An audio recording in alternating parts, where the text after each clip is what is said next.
July 4, 2025. Daily Bread. Passage.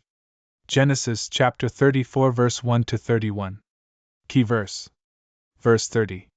Title: Misery of Disobedience. Now Dinah the daughter of Leah, whom she had borne to Jacob, went out to see the women of the land. And when Shechem the son of Hamor the Hivite, the prince of the land, saw her, he seized her and lay with her and humiliated her. And his soul was drawn to Dinah the daughter of Jacob. He loved the young woman and spoke tenderly to her. So Shechem spoke to his father Hamor, saying, "Get me this girl for my wife." Now Jacob heard that he had defiled his daughter Dinah. But his sons were with his livestock in the field, so Jacob held his peace until they came. And Hamor the father of Shechem went out to Jacob to speak with him. The sons of Jacob had come in from the field as soon as they heard of it, and the men were indignant and very angry, because he had done an outrageous thing in Israel by lying with Jacob's daughter, for such a thing must not be done. But Hamor spoke with them, saying, "The soul of my son Shechem longs for your daughter. Please give her to him to be his wife. Make marriages with us. Give your daughters to us, and take our daughters for yourselves. You shall dwell with us, and the land shall be open to you. Dwell and trade in it, and get property in it." Shechem also said to her father and to her brothers, "Let me find favor in your eyes, and whatever you say to me I will give. Ask me for as great a bride price and gift as you will, and I will give whatever you say to me. Only give me the young woman to be my wife."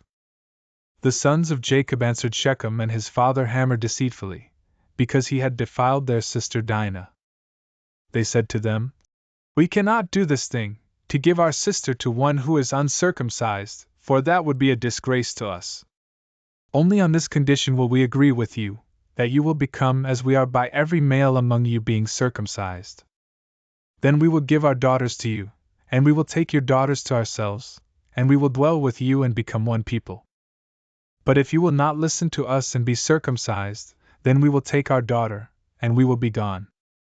Their words pleased Hamor, and Hamor's son Shechem. And the young man did not delay to do the thing, because he delighted in Jacob's daughter. Now he was the most honored of all his father's house. So Hamor and his son Shechem came to the gate of their city and spoke to the men of their city, saying, "These men are at peace with us. Let them dwell in the land and trade in it, for behold, the land is large enough for them. Let us take their daughters as wives, and let us give them our daughters.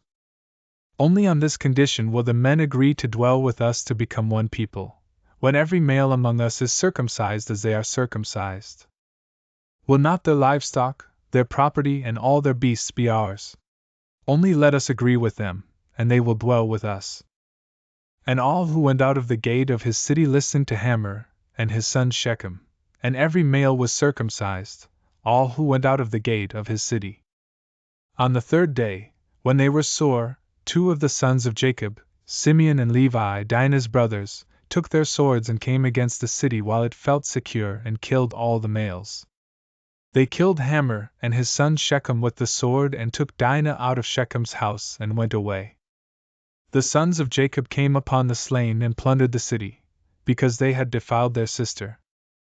They took their flocks and their herds, their donkeys, and whatever was in the city and in the field. All their wealth, all their little ones and their wives, all that was in the houses, they captured and plundered. Then Jacob said to Simeon and Levi, "You have brought trouble on me by making me stink to the inhabitants of the land, the Canaanites and the Perizzites. My numbers are few, and if they gather themselves against me and attack me, I shall be destroyed, both I and my household." But they said, "Should he treat our sister like a prostitute?" Daily Bread Message. God had blessed Jacob abundantly while he lived with his uncle Laban in Paddan Aram with much wealth and many children, 11 sons and 1 daughter. Benjamin, the youngest, would be born later. God also kept his promises of protection and provision made with Jacob at Bethel when he first left Canaan. Now God told Jacob it was time to go back to his homeland and to Bethel, as Jacob vowed God. At first, it seemed like Jacob was following God's directions. But he fell short of Bethel. Instead, he settled in Succoth, near the city of Shechem in Canaan. Ironically, Succoth means shelters. Having acquired wealth and a large family, and with his nemesis older brother Esau out of the way, he must have desired to settle down peacefully. What happened in Shechem, as we read in chapter 34, however, painfully demonstrated that there are no peaceful settlements outside of God's will. And Jacob fell into the fear of revenge for the massacre his sons perpetrated.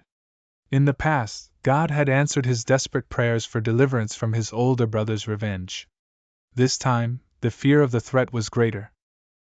Prayer. Father, help me not forget your grace and salvation, but live in obedience to your purpose for my life. Amen. One word. Trust and obey.